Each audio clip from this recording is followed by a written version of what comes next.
The new hire called me Jennifer. Not Director Lang. Not even Ms. Lang.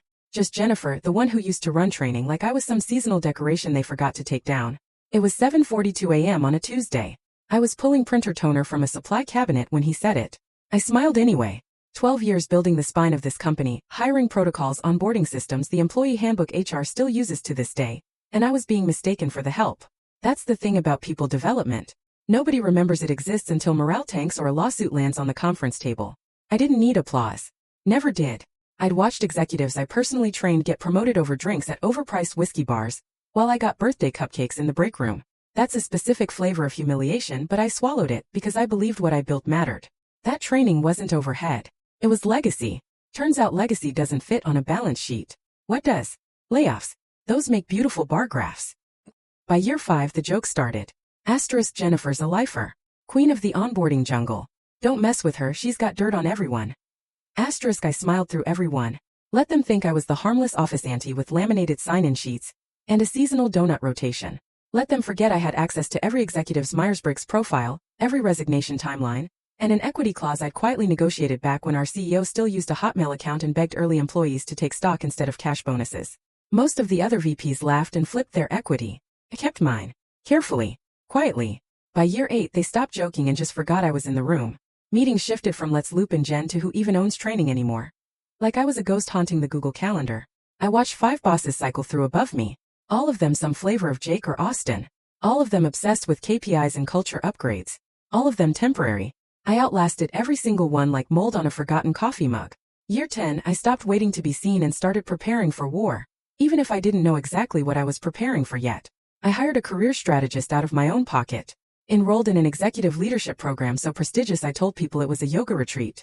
Spent my weekends on Zoom with governance consultants learning bylaws, succession law, and fiduciary accountability. And buried deep in my original employment agreement I found it. A right of first refusal clause on any voting structure changes, signed back when the company had fewer than 50 employees. A clause the current board had completely forgotten existed. I hadn't. Then came Grant, new CEO. Hurricane of LinkedIn quotes and cologne that smelled like eucalyptus and regret. The board practically kneeled before he walked through the door. Asterisk disruptive leadership. Fresh energy. Asterisk translation. Younger, louder, and completely untethered from the soul of the company he was supposed to run. His first words to the all hands. Asterisk, we're not here to maintain. We're here to dominate. Asterisk. 3 days later Nathan arrived. 28 years old. Harvard MBA.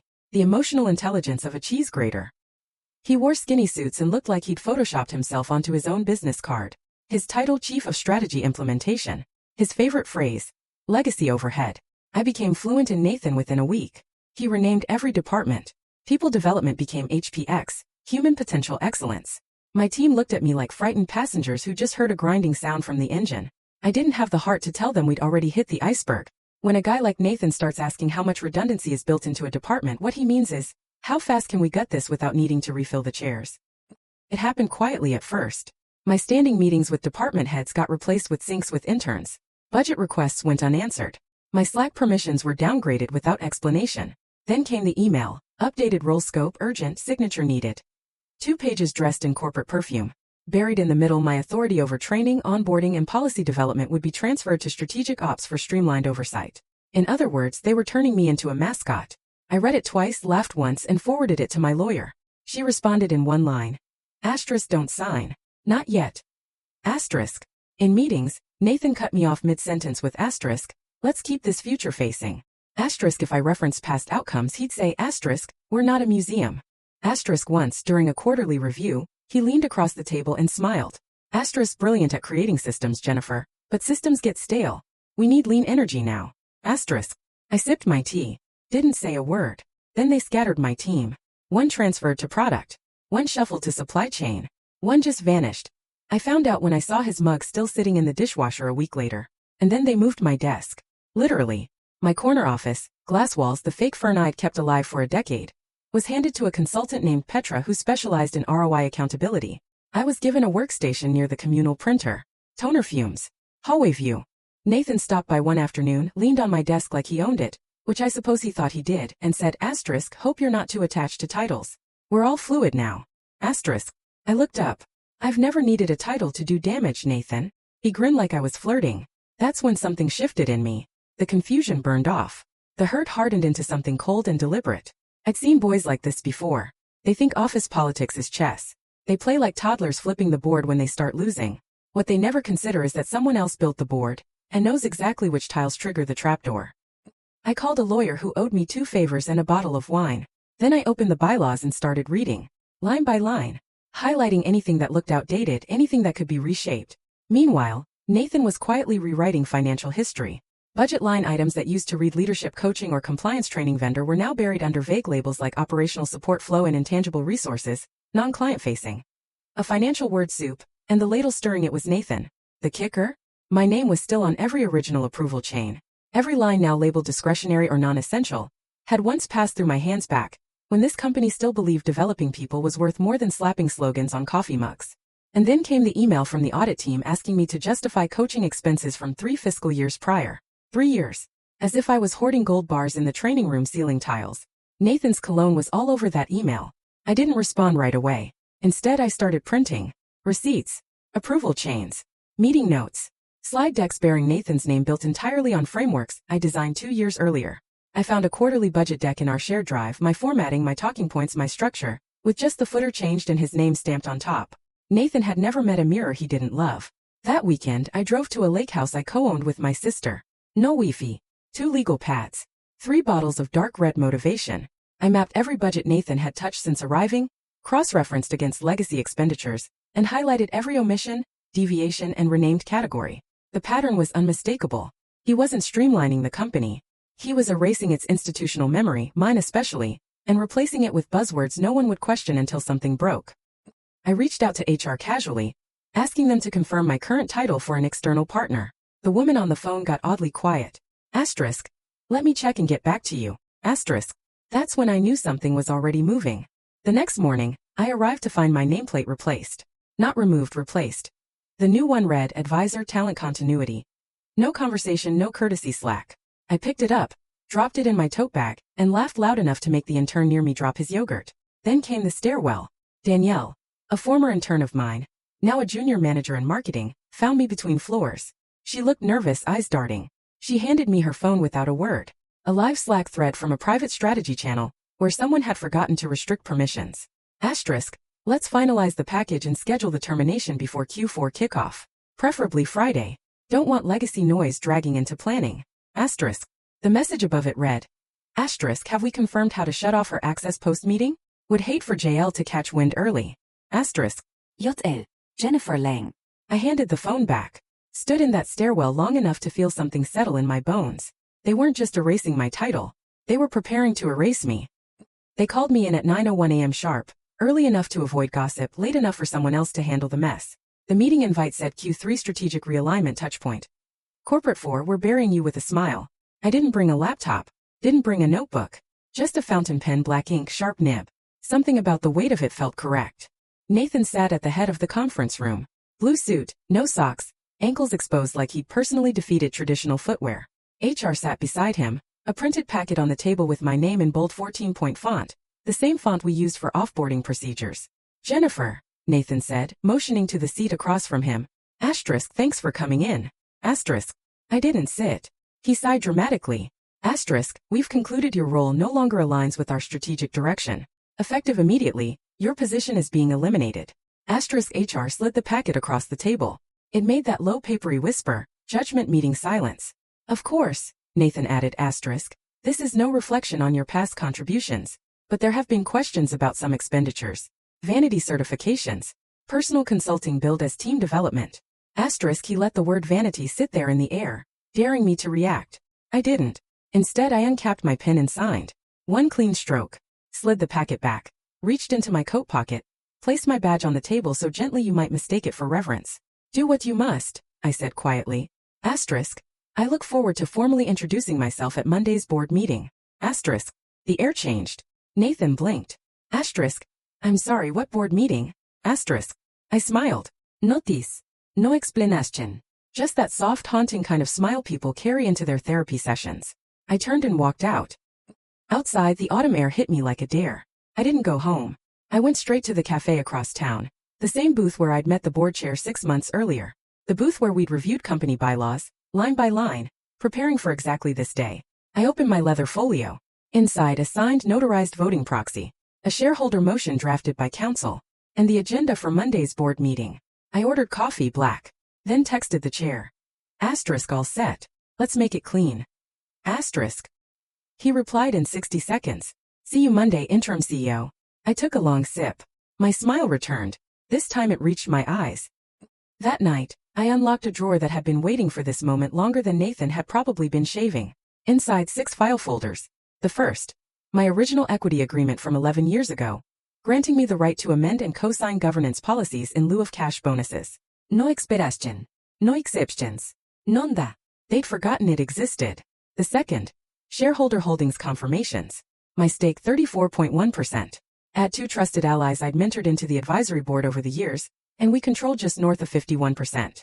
Majority rule. Silent, patient, and now legally binding. The third, every expense Nathan had called vanity. Each one approved, documented, and tied to legal protocols, merger prep, and executive succession planning. My so-called certification program? It had walked me through exactly how to dismantle a hostile executive structure without raising my voice. Every dime a calculated investment. The fourth, bylaw revisions the chair and I had drafted 9 months earlier under the cover of modernizing operations. We buried it under operational redundancy mitigation, a phrase nobody questioned. Inside, we'd quietly redefined quorum voting procedures and shifted executive oversight authority to any shareholder majority coalition in the event of leadership misalignment. Guess what had just been triggered? The fifth, Monday's meeting agenda. My name on line 2, leadership clause invocation presented by J. Lang, equity partner. I had the right to call a vote on anything, including a motion of no confidence. The 6th folder was empty, just a sticky note. 2 words. Phase 2. Monday morning. The boardroom buzzed. Nathan stood at the projector like a man who just cured debt and invented synergy in the same weekend. Q3 was explosive. He began, smooth and confident. Asterisk net growth up 9.2%. Overhead down 40%. Asterisk. He didn't say my name. He didn't need to. I was the overhead. Before we continue, the chair interrupted, his voice cutting through the room like cold air through a cracked window. Asterisk. There's one matter we'll address first. Asterisk. Nathan blinked. Asterisk. Which item? Asterisk. The chair didn't answer. He turned slightly toward the side door. I walked in. No vague. No lanyard. Navy suit. Heels clicking like punctuation. Black folio in hand. 3 board members straightened. Petra's jaw dropped and reset. Nathan pivoted just enough to register my presence without admitting it unsettled him. Jennifer, he said carefully. Asterisk. This is unexpected. Asterisk. Not for everyone, I replied, stepping to the table and laying my folio down like a dealer revealing the hand she'd been sitting on for 12 years. The chair cleared his throat. Asterisk per procedural update, section 12C. Any equity partner holding a qualifying voting block may present a motion at the opening of session. Asterisk. Nathan's mouth opened. Closed. I continued. Asterisk. I'll be exercising that right. Motion for immediate review of departmental restructuring outcomes, budget reallocations, and executive consulting approvals in Q2 and Q3. Asterisk. Bridget, our general counsel, nodded without blinking. Asterisk confirmed. Motion is within rights and procedures. Asterisk. I started with my own expenses. Everyone approved, documented, cross-referenced with board-ratified budgets and signed CFO authorizations. Nathan tried to interject. I held up a finger, flipped to the next tab, and slid new documents across the table. Asterisk. Now let's talk about Q2, specifically, a $27,000 allocation paid to Foreman Architecture Advisors. Asterisk. The chair narrowed his eyes. Asterisk. I don't recall approving that vendor. Asterisk. Neither did legal, I said. Asterisk. And neither did finance. Asterisk. I placed a printed page from the Ohio Secretary of State's Business Registry on the table. Foreman Architecture Advisors LLC. Registered to 1 Tyler H. Crenshaw. Same email domain as Nathan's LinkedIn recommendations. Also appearing in photos from Nathan's Harvard 10-year reunion. Tagged as asterisk roomie for life. Asterisk. Before you say it was an arm's-length transaction, I added asterisk Tyler's email signature matches a domain created 3 days before the first invoice. He was paid via expedited wire, bypassing the standard review chain entirely. Asterisk. Bridget went pale. HR started whispering into their tablet. To summarize, I said, voice warm with something close to amusement. Asterisk. I spent company funds on board-approved leadership development. Nathan spent company funds on an unvetted shell firm owned by his college roommate. And that firm's report. Asterisk. I slid the final set of documents forward, highlighted in yellow. Asterisk was plagiarized word for word from a 2018 McKinsey white paper. Asterisk. Nobody moved. Even the blueberry muffins seemed embarrassed. You said I wasted money on training, I said, folding my hands. Asterisk. Turns out I was preparing for your job. Asterisk. The chair laughed. Not a polite chuckle. A full chest laugh. He looked around the room, then at his watch. Asterisk. Shall we move to motion? Asterisk. Nathan tried to speak. The room had already moved past him. The chair closed the last folder. Asterisk. Motion of no confidence in CEO Nathan R. Clean. Based on findings of unauthorized financial disbursements, vendor misrepresentation, and failure to disclose conflicts of interest. Asterisk. He looked down the row. Hands rose. One by one. The CFO, Bridget, 2 board members who hadn't sided with anyone in 5 years. The chair himself last, as if to emphasize how unnecessary his vote had already become.